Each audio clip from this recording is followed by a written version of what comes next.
बच्चों, कैसे हैं आप सभी? मैं आशा करती हूँ सभी लोग स्वस्थ और प्रसन्न होंगे। आज हम हमारा पाठ नकलची बंदर और सौदागर को पढ़ेंगे और समझेंगे। तो आइए शुरू करते हैं इस पाठ को। ये है पाँच नकलची बंदर और सौदागर। सौदागर का मतलब होता है व्यापारी। ये एक कहानी है, आइए इसे पढ़ते। एक गांव में टोपियां बेचने वाला एक सौदागर रहता था। सौदागर यानी व्यापारी जो टोपी बेचने का काम करता था। वह टोपियां बेचकर अपनी जीविका चलाता था, यानी अपने घर खर्च वो टोपियां बेचकर जो पैसा मिलता था उससे चलाता था। एक दिन वह नजदीक यानी पास के गांव में टोपियां बेचने गया। गर्मी से परेशान होकर वह एक वृक्ष यानी पेड़ की छाया में बैठ गया।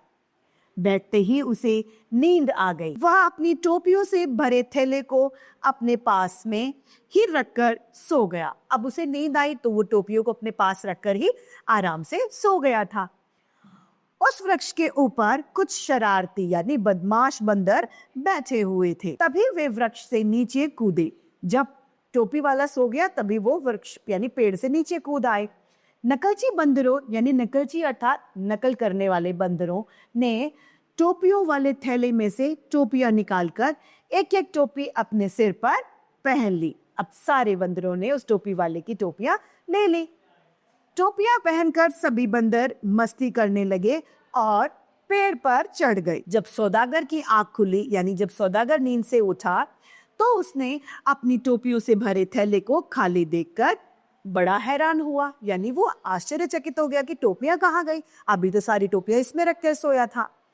इधर उधर देखने के बाद उसने पेड़ पर कुछ बंदरों को टोपियां पहने देखा।